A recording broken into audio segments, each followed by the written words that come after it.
SAS Visual Analytics allows you to visually explore and analyze extremely large data sets. In this demo, we'll be using data from the 2012 VAST Group Challenge, issued annually by the Visual Analytics Science and Technology Group. The 2012 data focuses on big data for cybersecurity. We're accessing SAS Visual Analytics Explorer through a standard web browser. And to start, I've brought up the data in tabular format to get a better understanding of it.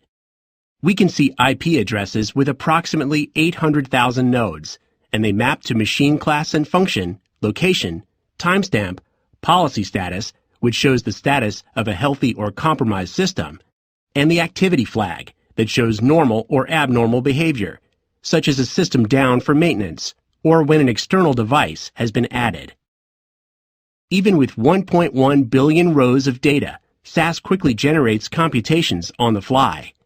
In this demo, nothing has been aggregated in advance. Now that we understand the data size, we can explore it to learn whether there's a security problem on a network device, how to isolate the location of the problem, and how to determine the severity.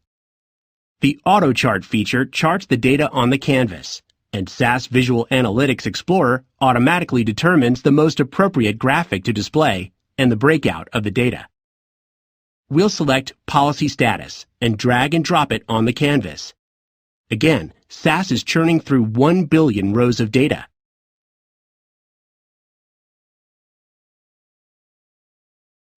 It looks like we have nearly 6,000 possibly compromised nodes. Next, let's see if those compromised systems affect particular types of machine classes or functions. I'll select the Data Brush tool and then select a new visualization and drag and drop machine class onto the canvas.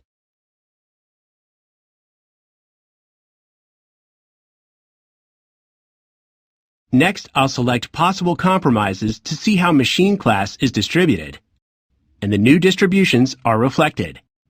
Since the data is so large, I'll adjust the scale of the chart to better see the data of interest. Now let's take this analysis a bit further and look at the machine function. I'll select New Visualization again and drag and drop machine function onto the canvas. SAS Visual Analytics makes it easy to adjust the layout of the screen.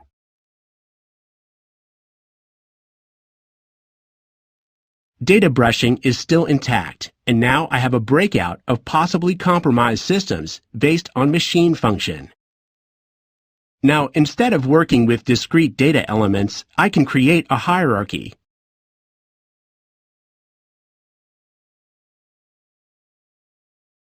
With machine class and machine function.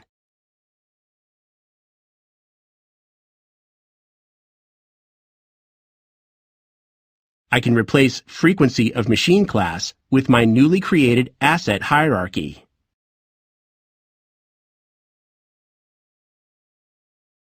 When I double-click, I drill into the machine function. I'll delete machine function since it's redundant. There are many visuals I can use to isolate the problem on my network. So next, I'll minimize the visuals and select a heat map that I've started.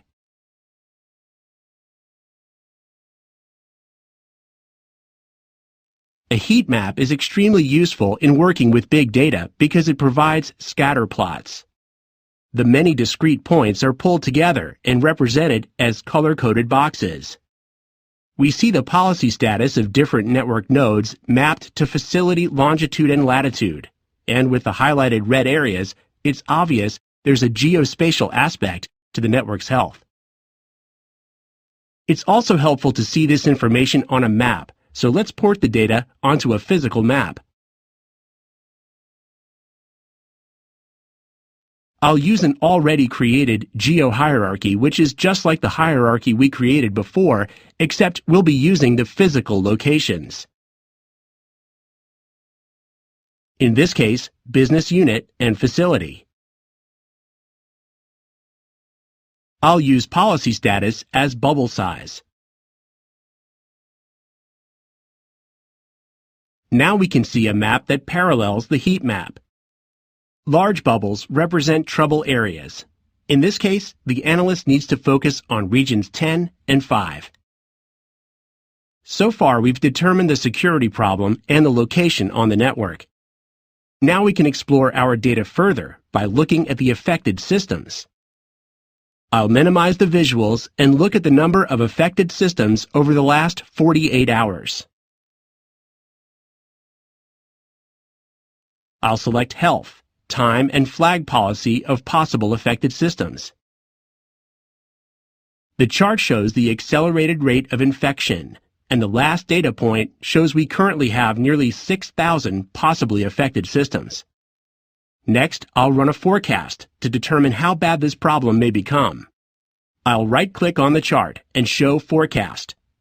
To forecast the next 24 hours, in Properties, I'll select a duration of 96 intervals, which equates to a 24-hour time frame with 15-minute intervals, and then update the chart. SAS updates the plot, and we can hover to see that within the next 24 hours, there are 19,000 possibly compromised systems. With SAS Visual Analytics, cyber analysts can better understand and use large data sets to assess the security threats they're facing. Learn more at sas.com/visualanalytics.